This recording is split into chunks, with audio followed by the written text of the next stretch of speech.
And Sheldon, yeah. Loretta and Sheldon. Yeah, it's good to see you. Loretta's heard the story a number of times now. She's an expert. She can do it for me. You want your phone? Okay, I think we should start. Okay. Okay. And everybody remember that so far we are not muted. If you want to mute yourself, that's good. And that will mean that you can unmute yourself too later. You know, he has to let them in. Yeah. So there's There's several people coming now. Why can't we get it? Oh, yeah, we can do it on Here this. comes that chime. Something's wrong with the iPad. Excuse. Samara, Sally, you made it. Touch it then. Yeah, Sally's on. all right? Are you in New York? That's too hard. I never get. I guess he has to keep letting them in, right? Well, she's Before we start?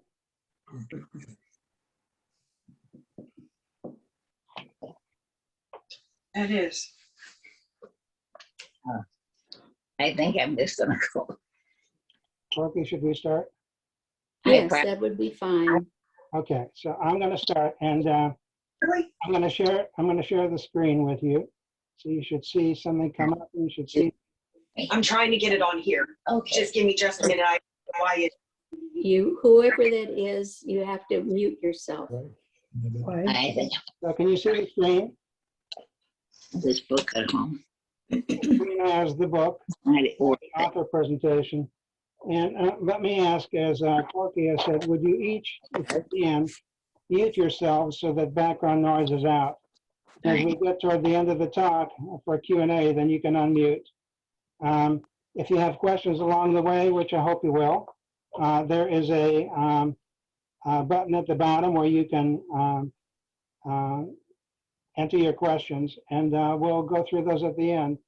The talk should be contained within an hour. If it runs over, then, and if you have to leave, that's no problem with that. And I am now recording the talk. So here is, you should see now on the screen, the book. You should see a copy of the picture that's on the front of the book. it is in the book. Why this picture and how I chose it and what it represents. That will be part of the talk. So here's what I'll be doing. For today's talk, I'm going to talk about the writing. Along the way, I grew up hearing lots of stories from my parents, as Barbara and Loretta did as well from theirs. I collected family history and pictures that really represent the research for the book. That was over 50 years. And for the last 4 years or so, in retirement, I decided I needed to write this down.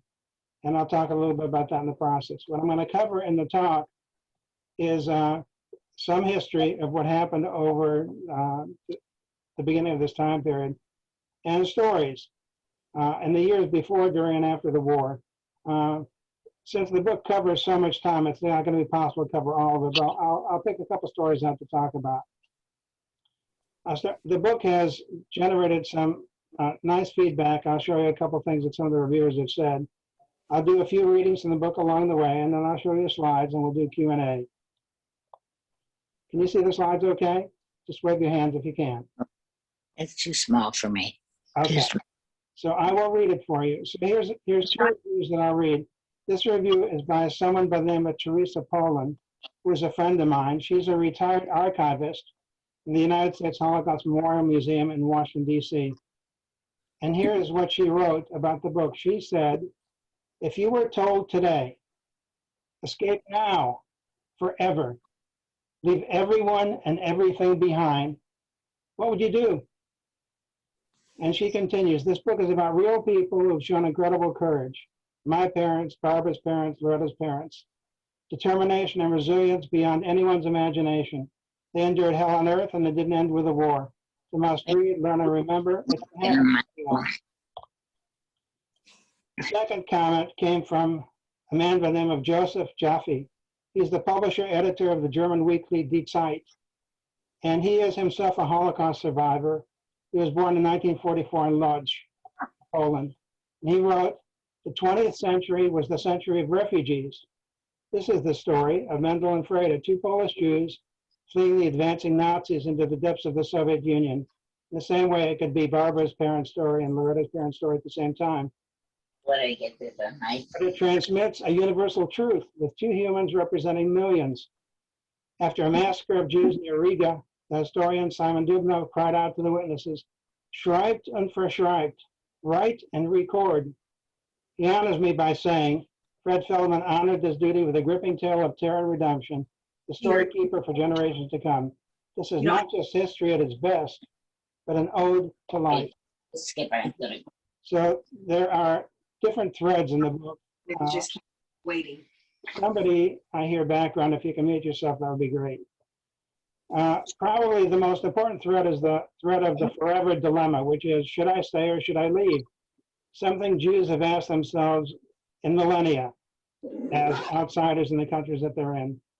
And the book explores two things. It explores the consequences of that decision, the decision of leaving, and that's my parents, Mendel and Frida, Loretta and Barbara's parents, Leah and Velvel, and my father's sister, Roisa, who immigrated to Israel, who became Shoshana. And it explores as well the consequences of staying, my father's mother and his family. Throughout all that, it talks about the challenges that feel they face. Sally, I'm gonna leave. It's too hard for me to sit. That's okay, but if you stay, please mute.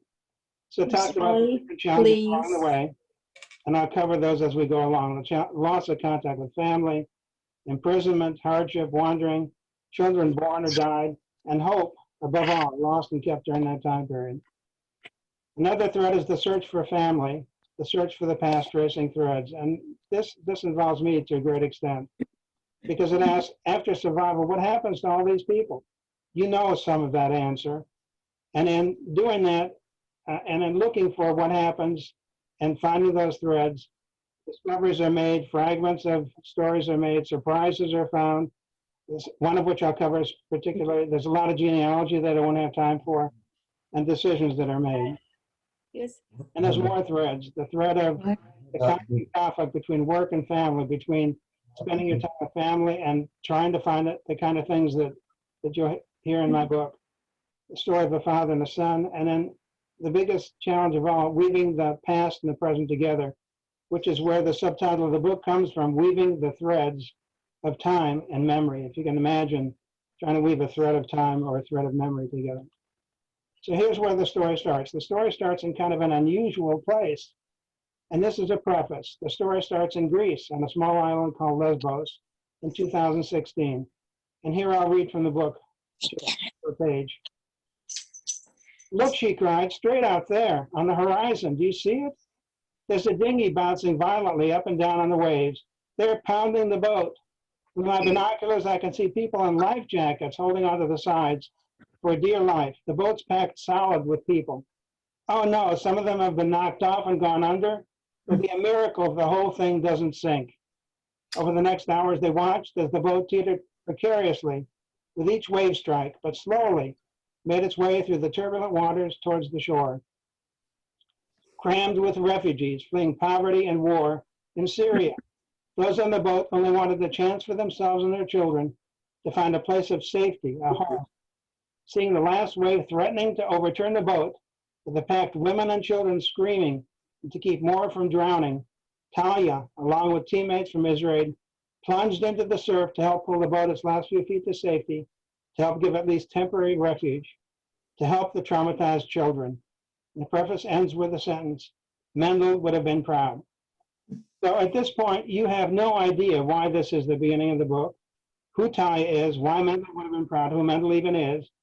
And this doesn't go farther until toward the end of the book. This is the front book end of the book, and the back end of the book end explains what this is about and why it's important. So I'll go on. The book then goes into the introduction, and I'll read this part of the book as well. I won't do a lot of reading, but I'll do some. The introduction is an interview. No, I got it. Thank you. Please Bye. read. The interview occurs in Palo Alto in 2002. And it reads, "The past, the present, and the future are inextricably woven together." Let me admit, Moshe.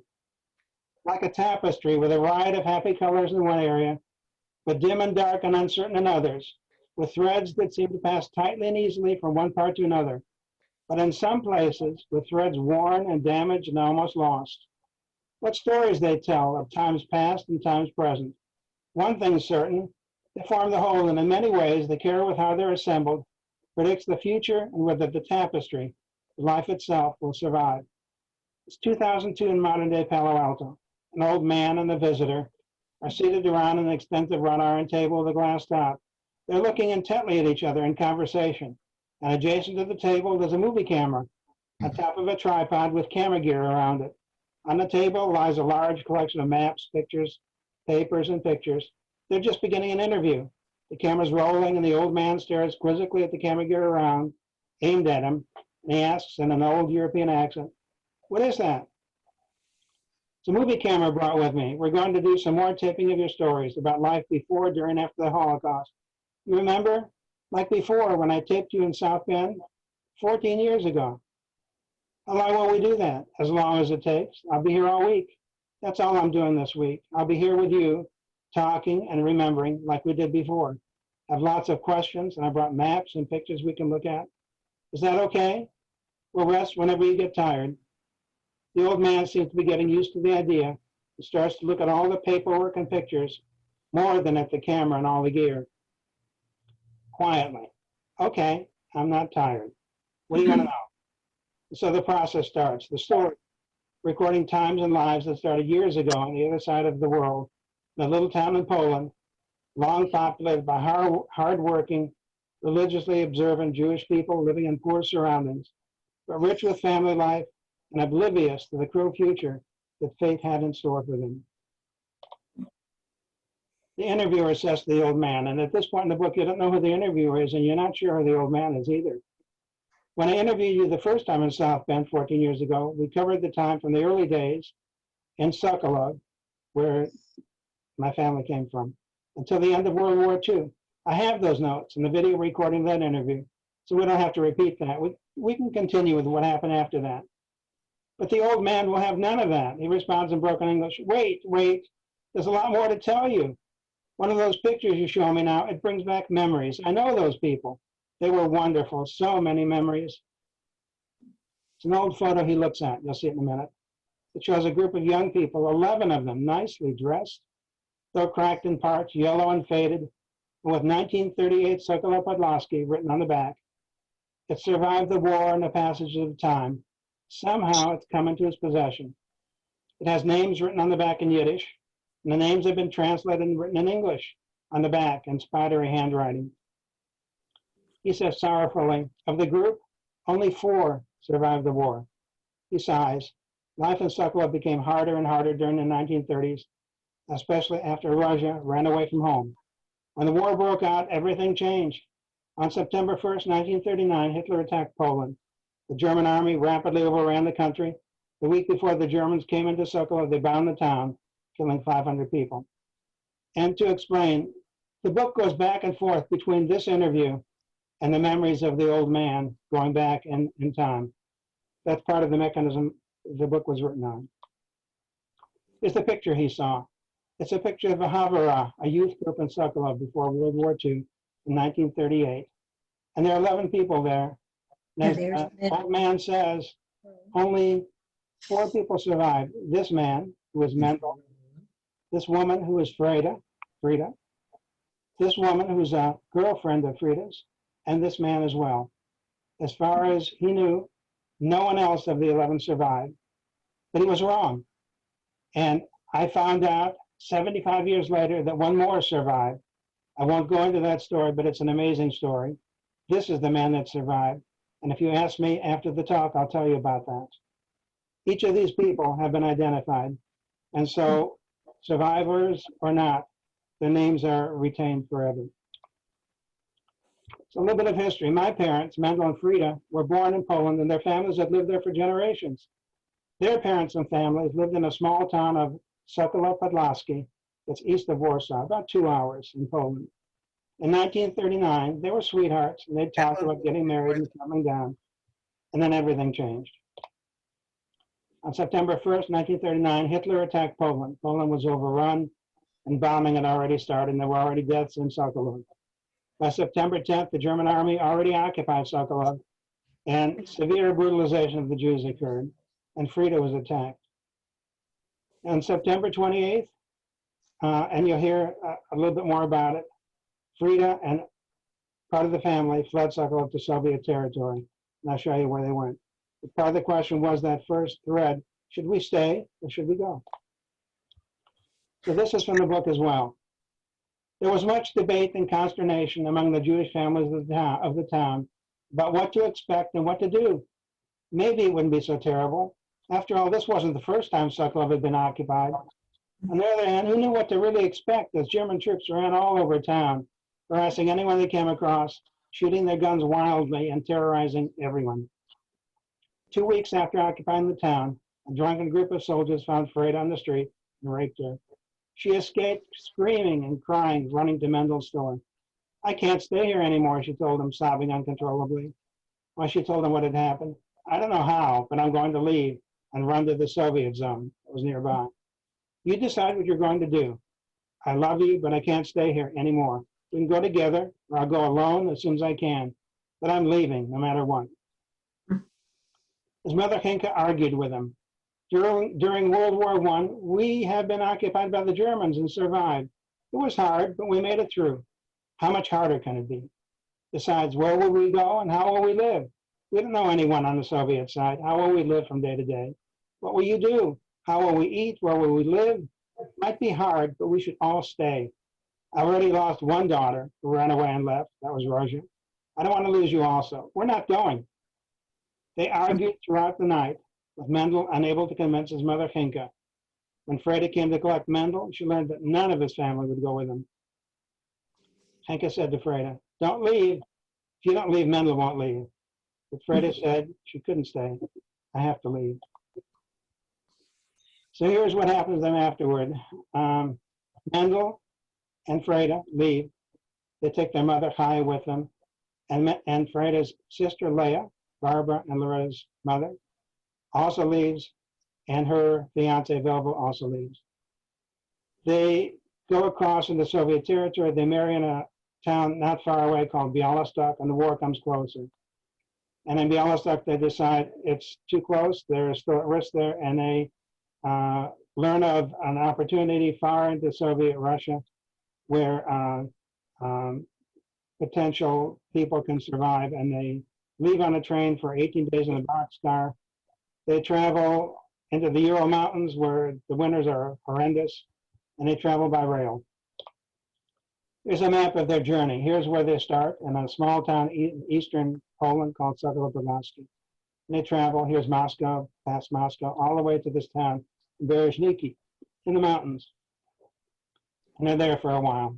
And I'll show you more of this map as we go on.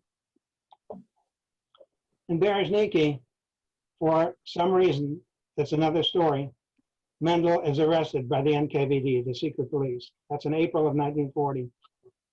He's tortured, he's threatened with death, and he spends 3 months in jail before they finally release him. During that time, the war escalates. In April of 1940, Germany attacked Denmark and Norway. By May, Belgium and Netherlands had already surrendered to Germany. And by June, Paris was already occupied by Germany. You'll hear a little bit more about that later in the talk. There's a large story around Mendel's imprisonment and release. There's not enough time to go into that now. You can ask me about it. Mendel's released from prison finally in August 1940. Along the way, my mother, Frida, has her first son. Abraham was born in October of 1940. And during the time that they're in Berezhniki, Mendel receives the last and only letter from his mother at the end of 1940. And in it, he learns that the Jews were put into a ghetto in Sokolov. And the fate of the family that was left behind becomes completely uncertain. He hears nothing again about the fate of his mother until after the war. So in Berezhniki, they finally are able to flee. Some of them are fleeing. Mendel and Frida leave along with Frida's mother, Chaya, and the sisters, Mendel, the sisters, Frida, and Leah become separated. And that's in March of 1941. So here's what I showed you before. Here's Sokolov. They made their way all the way up to Berezhniki. They're in Berezhniki for a while. It becomes intolerable. And three of them, Frida, Mendel, the grandmother, the mother, Chaya, and the baby, leave. And they wind up all the way south, thousands of miles, into an area called Crimea that's in the news right now because of Russia's attack there. And they're in Crimea for a while. So here's that. So March 1941, the family of four leave Berezhniki. They go to Crimea, a town called Saki. And by June of 1941, the war changes radically and Germany attacks its ally Russia. And the war broadens. And things become even more intolerable. And by September 1941, even though this family believes that they're safe in Crimea, the German army almost reaches the town where they're at. So they have to flee again. And again, they don't have many choices of where to flee. They flee and they go across, they go farther east to a town called Saki, to another town called Kirch, and they wind up in Azerbaijan. They attempt to go to the capital of Azerbaijan, but they're not allowed to go there. They go to a town called Makhachkala. I'll show these on a map. And unfortunately, again, in February 1942 in Azerbaijan, Mendel is charged for the second time as a spy. And here again, they say he's never going to be released, but with good fortune, he's released after 3 months. And while he's in prison as a spy, and he doesn't know, his son Abraham dies of diphtheria, and he finds that out when he's back, and is finally released from prison. Eventually, the family continues on to the capital of Azerbaijan, to Baku, and Mendel works throughout Azerbaijan doing whatever he can find. So here's their travels. They start in Sokolov-Podlasky. They spend some winters in Berezhniki, and things become intolerable. He's in prison. They go farther, along with the baby, to Crimea. But during all this time, there's no place to go. The war has broadened. The war is throughout the west, throughout the north. And the only place they can flee as they hear the German army approaching is east. And these are the towns they cross, going in across Georgia, across Armenia, into Azerbaijan, aiming for Baku. But Baku is a militarized city, and they're not allowed to go there. They're forced to go off in this town called Makhachkala. And in Makhachkala, that's where Mendel learns that his son has passed away. Yeah, I'm just finishing up here. Okay, so here is what I just relayed to you. It turns out that I am born in Azerbaijan, near Baku in 1942. My name is Efraim Yitzchak. And from 1941 to 1944, the family resides in Azerbaijan, with Mendel going wherever he can to find work. By May of 1945, Germany surrenders, and the family decides they can't stay in Azerbaijan. They have to start to find their way back.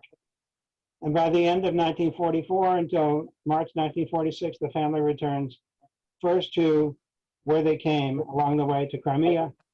And there, as another child is born, Irving, the Surlerish, my brother, is born there. But by March of 1946, they decide that that's not a place where they can live out the rest of their lives. It's not home. And they leave Crimea, along with many others who have survived the war. And they go back to Poland, but not to their town. They go back to Western Poland, to a town called Kamieniec. And there's a reunification of the sisters in that town. So a map again. Here's where they started. When free to go to Berezhniki. He's arrested. He's finally released. They go on to Crimea. The war comes on them again, and they flee farther to Makhachkala, then to Baku. I'm born in Baku. And after the war, they go back toward Crimea. My brother Irving was born there. And as the war is finished, they finally make their way back to Poland, and they make their way back to this town called Kamieniec. And there's some stories around Kamieniec. So here is Kamieniec. And this is in a chapter called Finding Way Back Home, Displaced Persons. And I read again to you a little bit from the book. From all across Europe and Western Asia they came, the remnants of what had been the Jews of Europe before the war, in attics and basements and barns, masquerading as Poles or Austrians or Germans or Slavs, masquerading as Christians or Muslims, whatever the need or opportunity. They now return to refugee collection centers to try to find what happened to those left behind. They came bewildered or weary, no longer looking like their former selves. Skeletons and injured, many times separated from the humanity that they'd maybe known before, now desperately looking for whom they'd lost, and hopeful they could return to a town and a home that might still exist, fearful of what might be lost forever, never to be regained, not knowing what home could still be for them and any loved ones they still had. Kamyanagura was another temporary place for them, administered by agencies such as the United Nations Relief and Rehabilitation Administration, UNRWA, the American Joint Distribution Committee, the Joint.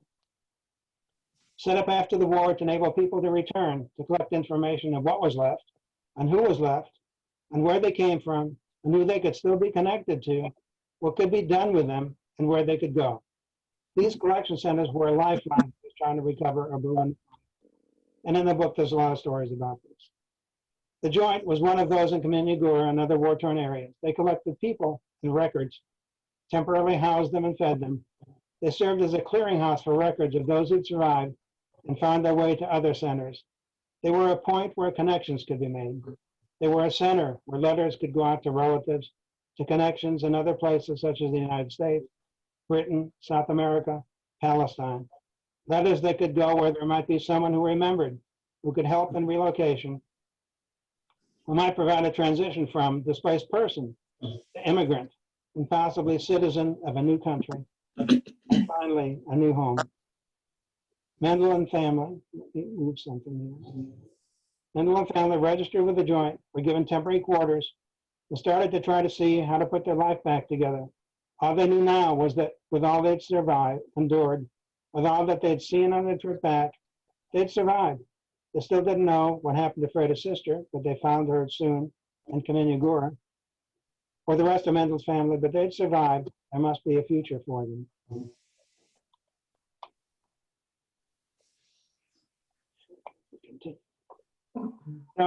We come back, and the interview is continuing now, and Mendel is now talking. Along the way, you come to understand that the old man is my father, and I'm the one who's interviewing him.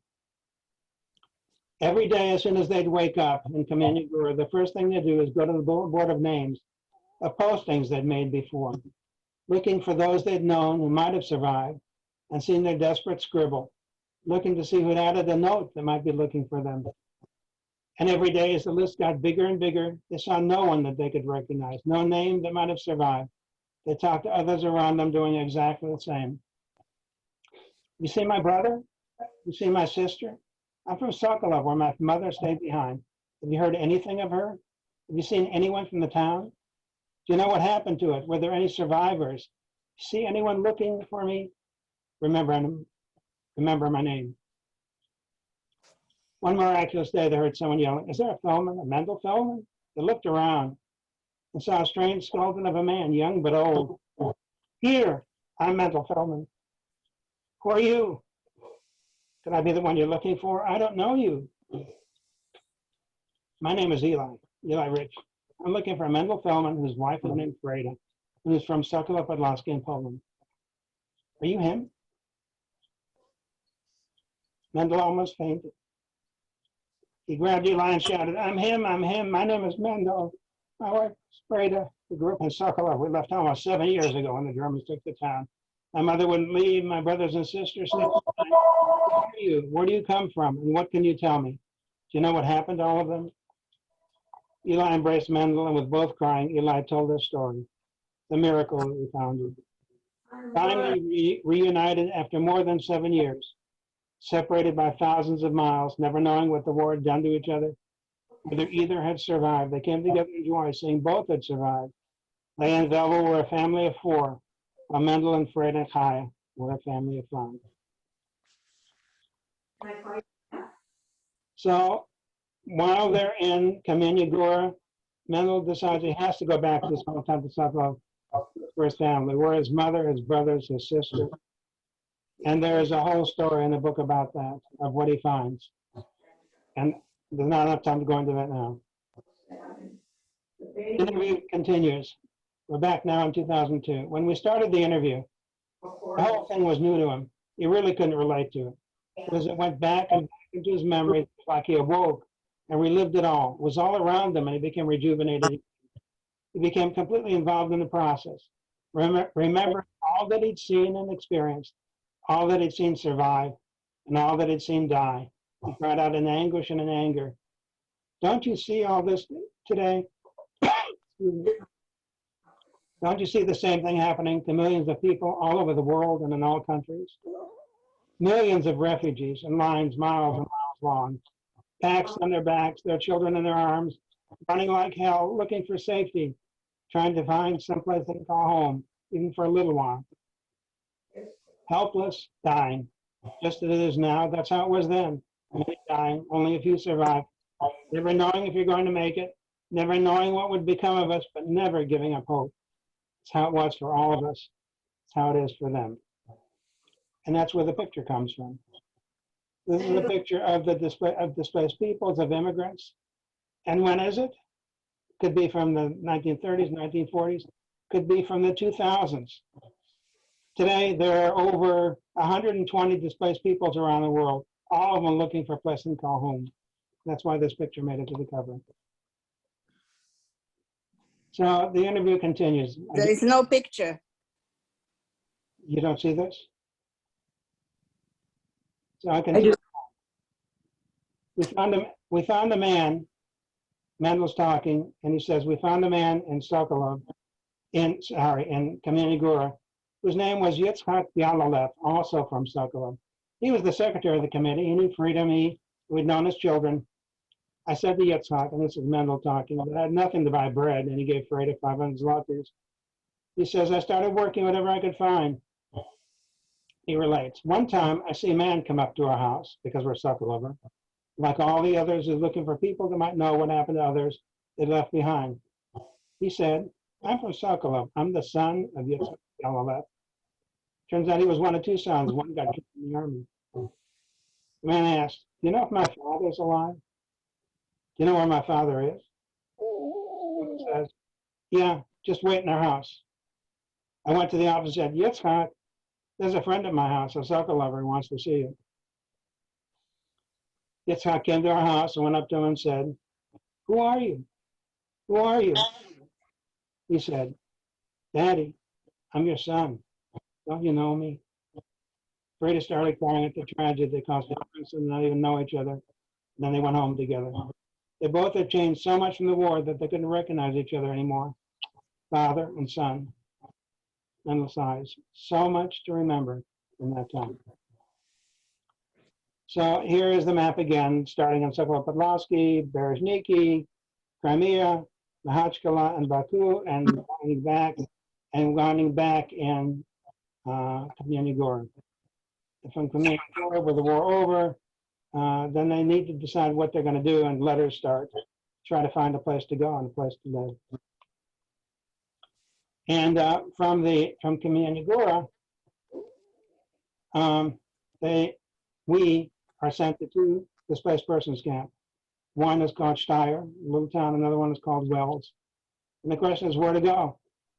And it's about waiting and looking for the next place. Letters go out to different places around the world. My grandmother, Chaya, has relatives who left Poland before the war.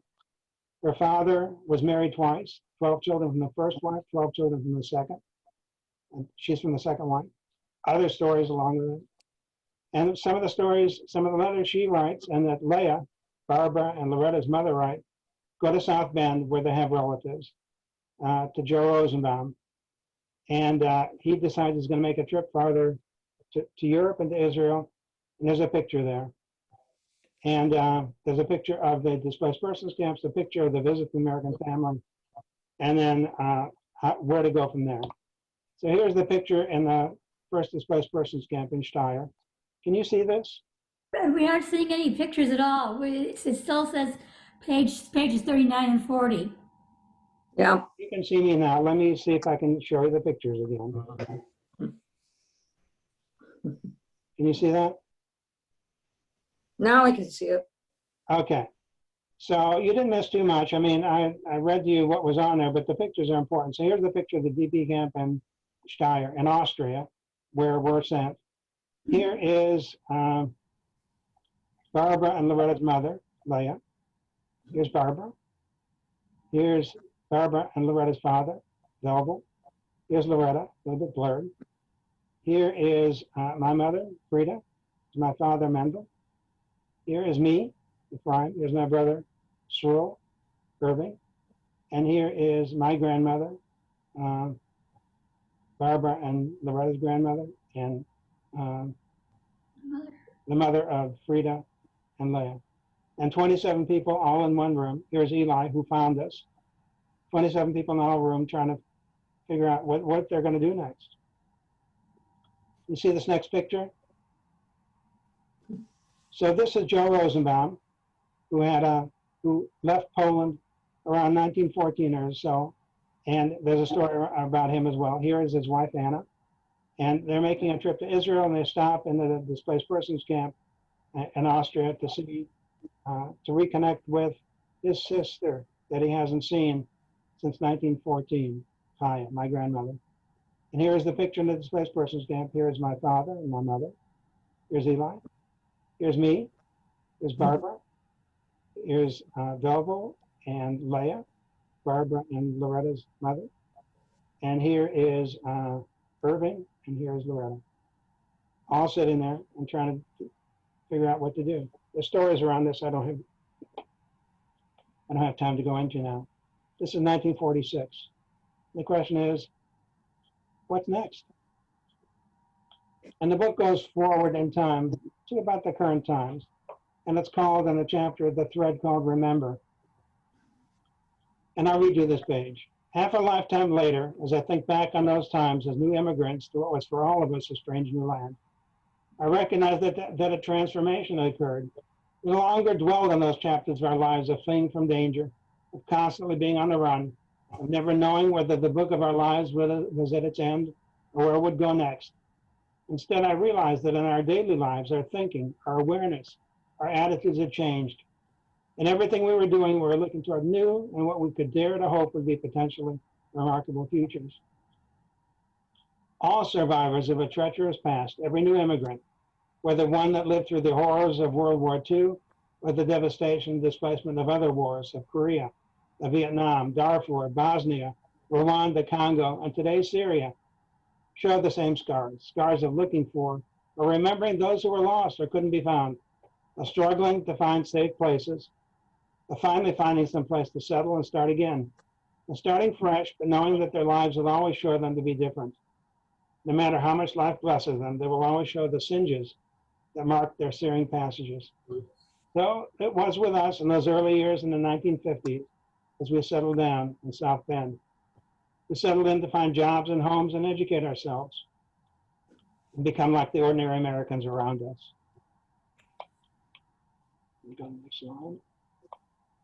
Even now, when I meet someone new and we exchange our first hellos and how are yous and where do you come from, the difference shows up. My wife will say, well, we moved here from Philadelphia, but I was born and grew up in Chicago. I'm a Chicago girl. When they ask me the same question, where are you from? I say, well, I grew up in Indiana as a Hoosier, but I was born in Azerbaijan. They inevitably do a double take. What? They say, where? And then the questions begin, and they look at me with different eyes. Growing up, going to college, graduate school, normal. Career in research, okay. CEO of a biotech startup, okay, but a little more out of the ordinary. Was born in Azerbaijan. What's all that about? A different universe. Back then, we all had a long way to go. So now the book goes into what does it mean becoming Americans? And this is where the threads of time and memory weave around. And the book looks into finding the past, the names and places, discoveries, and some tracing of genealogy and such, and making connections and connecting the past to the present. And a couple stories with that. How am I doing with time? Not bad.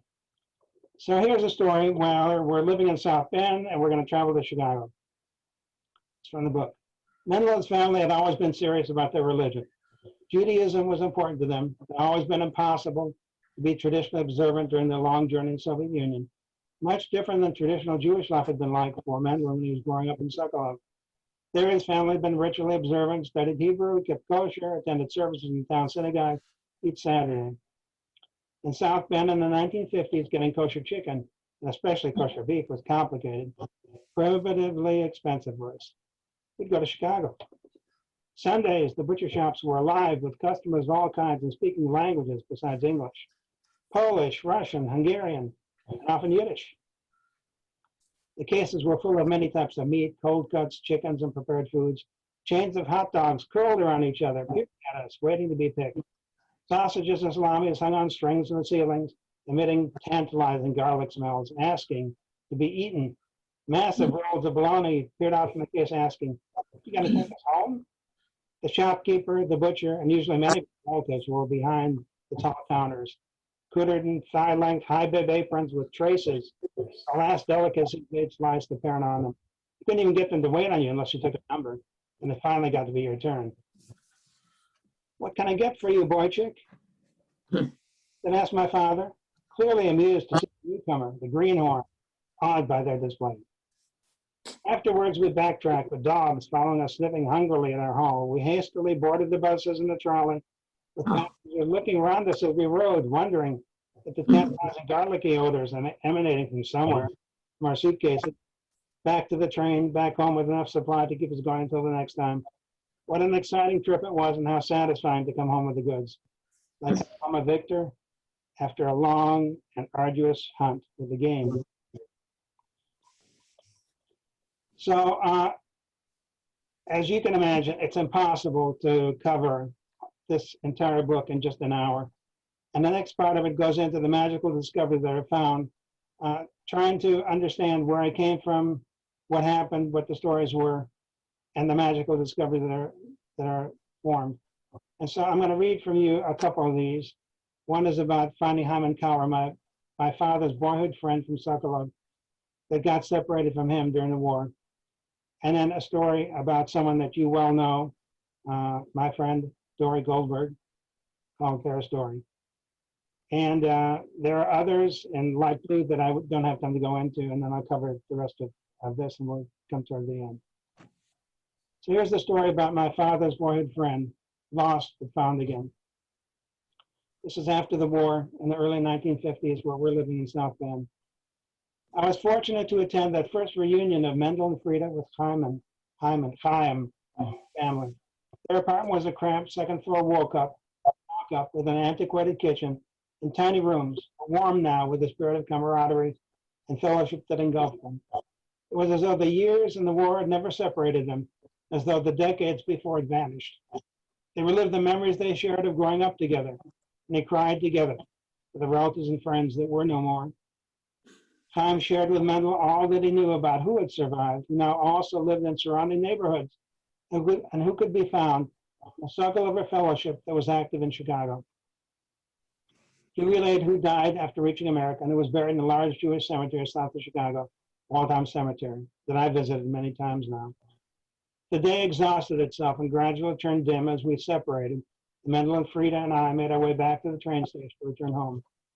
The stories I'd heard from my family and the new stories that poured forth from the reunion emblazoned themselves in my memory, and even at the age of 11, formed a spark to ignite a lifelong burning to know all that could be known about my past and all that had formed it, to never allow it to be lost or forgotten.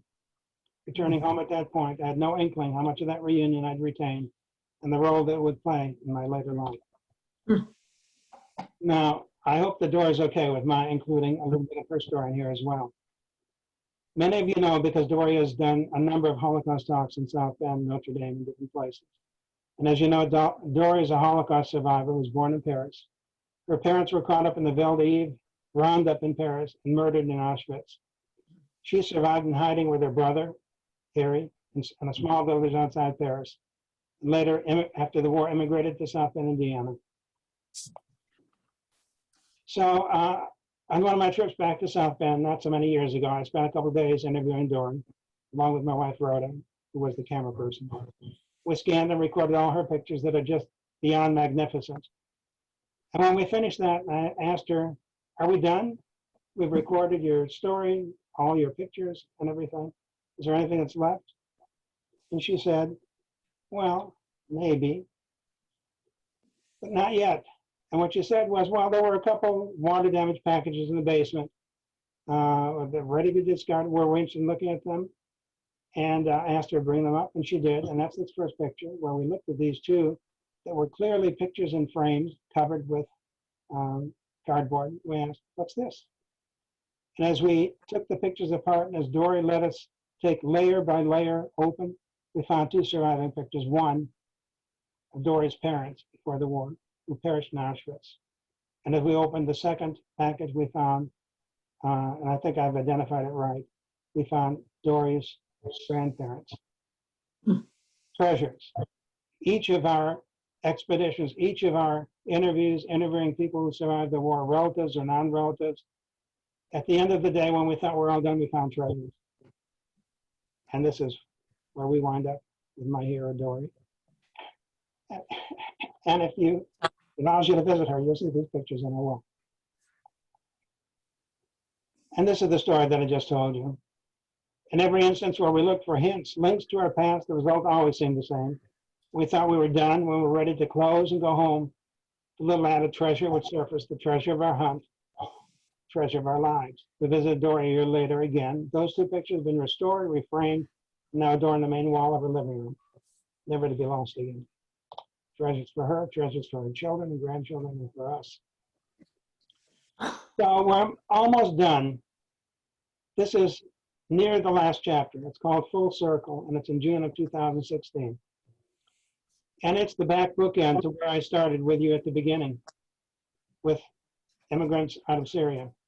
Less than a year after those interviews, so much had changed, so much has stayed the same, as it always has. The world was in shambles. Once again, tens of millions of displaced people on the march, seeking shelter from war and chaos, trying to keep their families together, trying to keep their families safe, looking again for a place to call home. Christine Brink, a war-weary reporter from the German daily, Der Tagesspiegel, the Daily Mirror, found Taya Feldman, who was on that island near Greece. Found her in Berlin. Taya, a Jewish American, recent Yale graduate, who before her commitment to a career in psychology, devoted herself for a period of a month to help Syrian refugees on Lesbos, near meaning in Greece. The reporter tried to understand how. Why did this young petite blonde find her way to a remote island in the Aegean Sea to help those fleeing from war? Why was this young Jewish woman seeking to help Arab displaced families, families desperate to leave Syria, to find any place to go, fleeing to Turkey where they were hardly wanted, mistreated, threatened, abused, risking at the threat of loss of life to board flimsy, overcrowded rubber rafts to make their way to Lesbos, a tiny island in Greece? What could possibly motivate her? And a little bit of the interview. The reporter asked, Taya, you worked with Israel in Greece. For those of you who don't know Israel, ask me about it, it's phenomenal. You aren't an Israeli. How did you decide to work with a specific NGO? Taya, I had determined to go to Greece to help refugees. My grandparents were the reason for this. After the Second World War, they lived as refugees in displaced persons camps for years in Austria. I grew up with their stories. You've heard some of them now. They'd fled on foot through Europe before they eventually found that they could go to America. I didn't only grow up with the stories of their lives, but also those of the people who helped them while they were on their way. Everything I read about the refugee crisis in Greece struck me as being the same as the stories my grandparents had told me. And the critical line, I had the feeling that I owed the world something, to have so much that I have to be thankful for, and I wanted to help. That's the reason why the beginning of the book and the ending of the book is with that. The book officially ends with this chapter, and it's called A Spark Has Been Passed. In 1939, the world was at war again. Second war after the war to end all wars. Hatred spreading throughout the world and tens of millions killed. Families displaced, looking for help and hope, and never giving up hope that someplace might help, that someplace safety would be found, that once again they would find a place to go home. More than 70 years after that war ended, the scourge of war again upwards families. And again, many die, and many are displaced. But embedded in the human spirit is the belief that some might help, someplace would be shelter, someplace again could be home to those displaced and their children. For those who survived, the children and grandchildren and great-grandchildren across generations, a spark was being passed, the belief that there might be a better place, that hope should prevail, that humanity should erase differences, demand that help be given, and that the hope for a better day never be dimmed. Mendel would have been very proud. So the book was going to end there, but I had to add a postscript, and I'm going to read you the postscript, and there's more after that that's not in the book, and you'll hear a little bit about that. We're almost done. The postscript reads, "Don't go all weepy on me." And there's something extra. So I got an email that said, "Okay, guys, this is incredible. Don't go all weepy on me." The email said, which we got from my brother Boris in February 2020. Somehow, a fifth grade teacher, Krista Post, from a small town called Cumming, Georgia, managed to get in touch with my brother, with astonishing news. The email was titled, "Mr. Feldman, I had to reach out to you." None of us knew anyone in Georgia. How could we be connected in any way to her? What she wrote us made the hair stand up on the backs of our heads. She wrote, "Good evening." Let me move things around a little bit. This is probably going to sound like the craziest email ever, but I felt I had to find and email you. I'm a fifth grade teacher in Georgia, north of Atlanta. I teach all subjects, but my favorite is history. We're in the middle of our World War II unit, which includes lessons about the Holocaust. I use story identification cards that I obtained from the Holocaust Museum in Washington, D.C. I pass out a card to each student randomly and have them read the story. Once they finish taking notes on their story, I pair them up with another student in the room that also just finished. My first year, 3 years ago, doing this, a pair of my students excitedly came over to me and said they discovered that the cards they had were the husband and wife. For those of you who have visited the Holocaust Museum, you know that when you come in, we give you a simulated passport of those who perished in the Holocaust as well as survived. That's what she's talking about. She got those cards and was using them in her class. The cards the two students found belonged to Mendel and Frida Feldman. It surprised me that any of the cards were related, and we agreed that it was very amazing. The main reason I'm emailing you is that every year that I've done this lesson, your parents' cards inexplicably have to find each other. We did the lesson today, and one of my girls had your father's card. Two of my boys tried to time it to where they finished at the same time so they could be partners. I split them up because I wasn't born yesterday, and one of them paired with my girl. In 2 minutes, they came over to me excitedly to report their cards were husband and wife. It is something that is more than coincidence and moves me every year. So recently, I saw a news article from a newspaper from that town, news article from the Forsyth County News, and the headline was, "Teacher finds family of couple who survived Holocaust after lesson in class keeps bringing them together." Here's the two cards, Frida Altman Feldman and Mendel Feldman. Oops. So, Post said his older brother Fred reached out to her about a book that he was writing to share his parents' story and the stories of other families during the time of the war. Fred Feldman was trying to come up with an ending to his book, The Story Keeper Weaving the Threads of Time and Memory. He received an email from Krista Post explaining that his parents kept finding each other in their fifth grade classroom. The excerpt of the memoir about his parents, published in January, now ends with a story about the class incoming.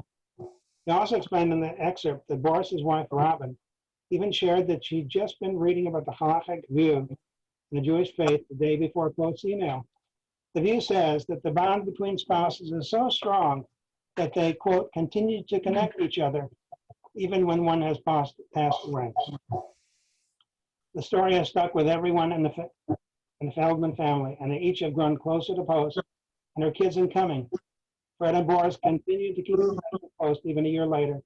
She said the kids constantly ask them. One of her kids from last year still messages her on its learning from time to time. And she said he still asks her, "Have you talked to Mr. Feldman lately?"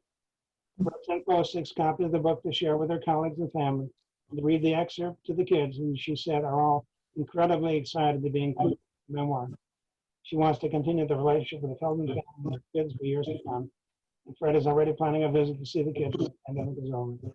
It's fated for our lives to intertwine. And that part's not in the book.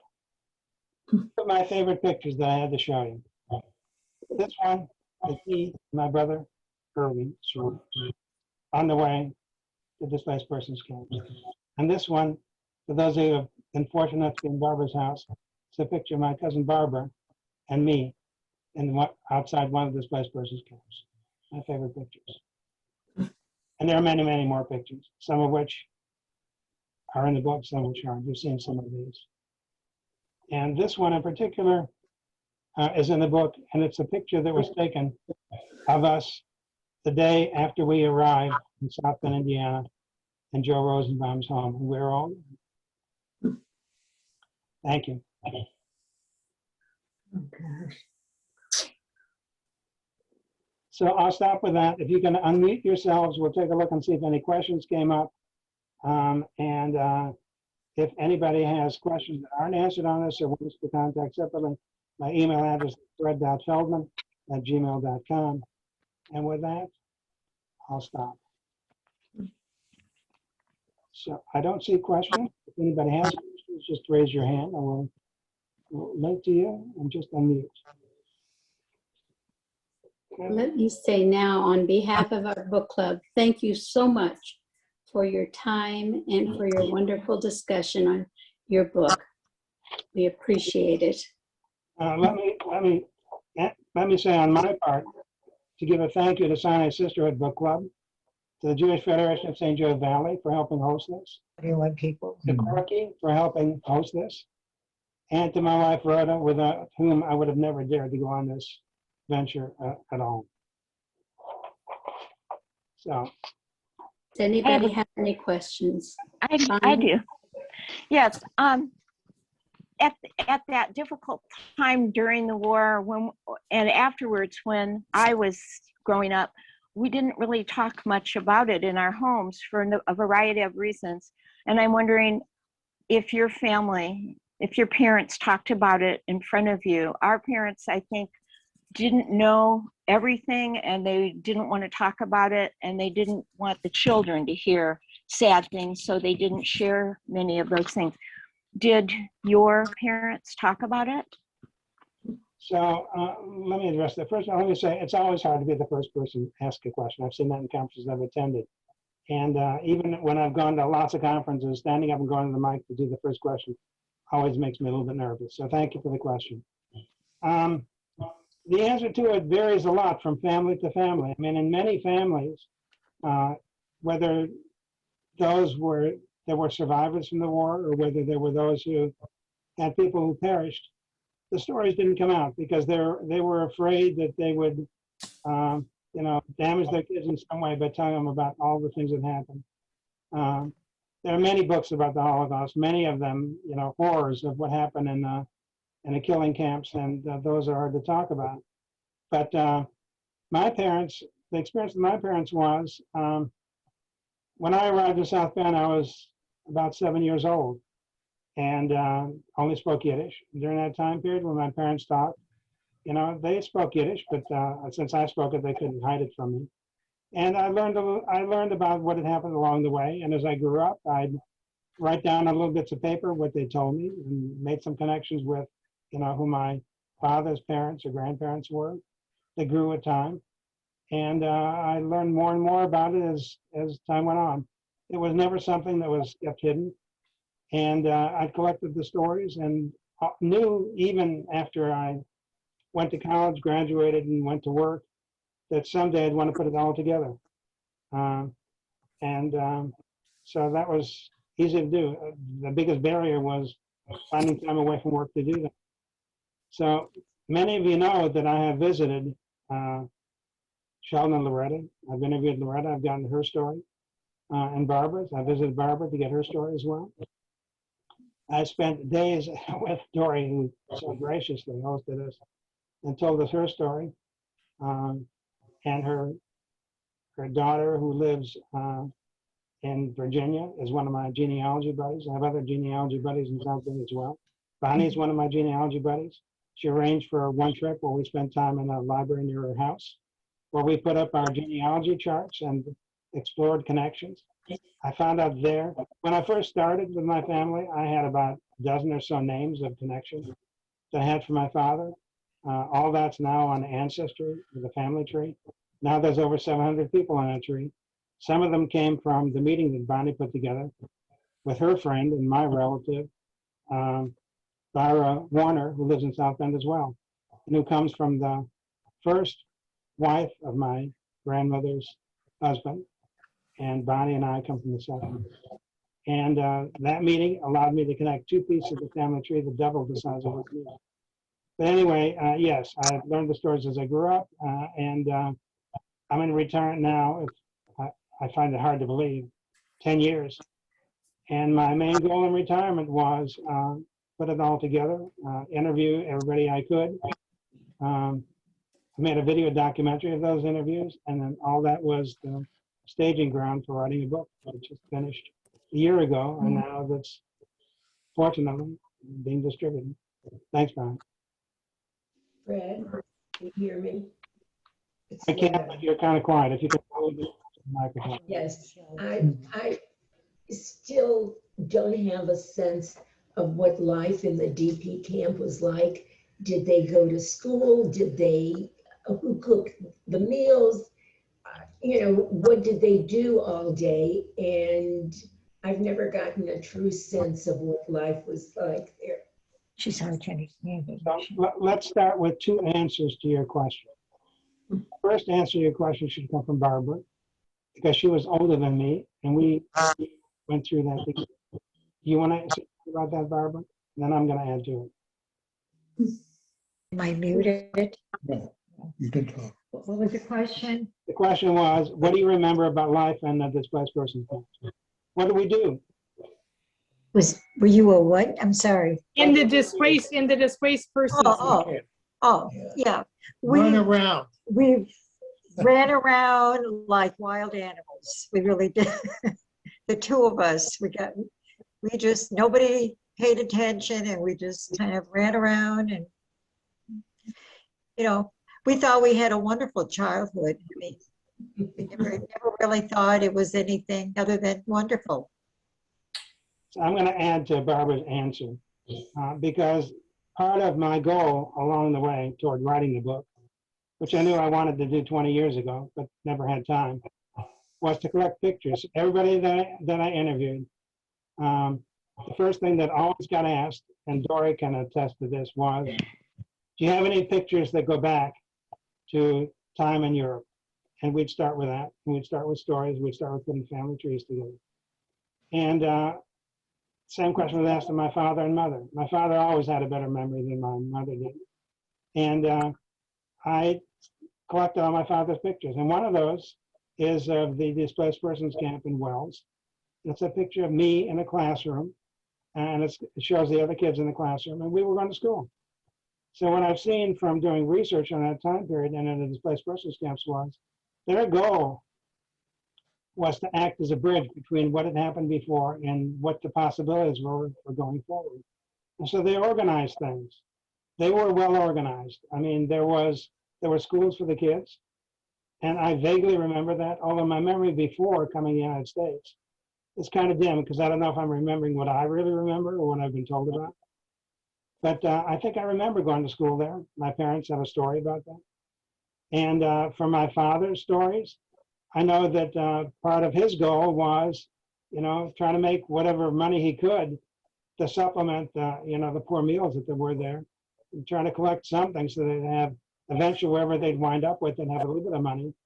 I know that when he came over, and I suspect it was the same for Barbara and Loretta's parents, they came over with, you know, $50 or $70, not a whole lot to start a new life on, you know.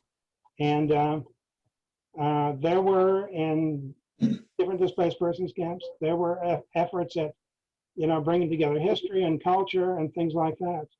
And whether it was the Joint or whether it was other organizations, some sponsored by Jewish Federation, they were trying to lead us toward what a new life would be. I know that for my grandmother and for Barbara and Loretta's mother, a lot of their time was writing letters, trying to figure out what were their choices, where could they go next, because they had no clue about what was going to happen to them after that. You know, all they knew was they were safe, but they didn't know if there was any chance moving forward. That was what life was like until they came to this country. My first real memories are on the ship coming over. I think Loretta remembers that. I think Barbara remembers that. Good. You also had a picture, I don't know whether it's handy, of Purim. And this, The picture of Fred Feldman is Rhoda. I don't know how to get her on. But I have a picture of me in Purim, dressed in a Purim costume. And I don't know if it's in the first displaced person camp or the second. So Jewish holidays were still being observed. And I posted that picture on Facebook. I go to Facebook periodically. And I have a lot of pictures. I have a picture of what the displaced person camps look like. And amazingly, you know, what is it now? 70, 80, almost 80 years after all those times, you know, I'm still finding new things. and to also answer a little bit more of Loretta's question, just think what it would be like to have one room with one light bulb in the center and 29 people making up multiple families trying to live together in that one room.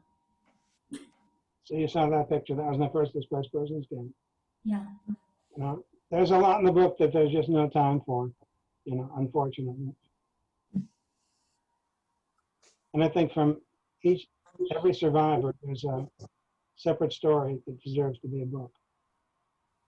Let me see, other questions. I want to make sure I didn't miss anything. Oh, I showed you a picture. I'm going to go back and try to find it for you. I want to say a little bit something about it. I think this is, I go all the way back, beginning. And I'll show you one of the pictures, the very first picture I showed at the beginning, make sure you saw it. This one. Can you see that? Yeah. What I told you was my father, Mendel, 18 years old, my mother, about the same age, and her girlfriend, Shandel, my father thought only one other person survived. This one, Pesach Rubenstein. But I found out, but as I collected pictures, I put together a website and posted all the pictures on there. And later on, I formed a global chavara of people who either had come from Sokolov Podlasky or relatives or those who had relatives there. And one day I got an email from someone who was living in South America who wrote me, "My grandfather has this picture on his wall." Like 10 years ago. How could that be? And she said, he's one of the people in this picture. And it turns out he's this person. Leklesh. My father didn't know he survived. And but for posting the pictures on the internet and having someone, you know, a granddaughter of someone who survived, looking for her history and the history of her grandfather, she found my picture. And she communicated to me, she said, he survived.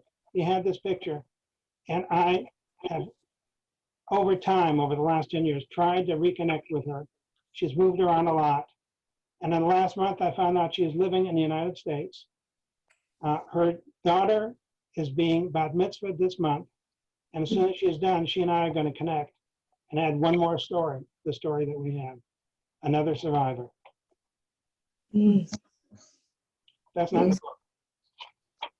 If there's anything else I want to tell you, there is so much that could be covered. Brad, in defense of your father, would you like to tell what led to his 2 arrests? Because they were really misunderstandings. Yeah, I don't know if I want to go into that right now because it takes time. But I do want to answer one question that you asked me a while back, or one comment you made, which was that most of my talk is about my father, and that it's not fair that I haven't talked about my mother enough. And what I should say is, but for her bravery after being attacked in Sokolov at the beginning of the war, and deciding she was going to leave, the first question, do we stay or do we go? None of us would have survived. All of us would be gone.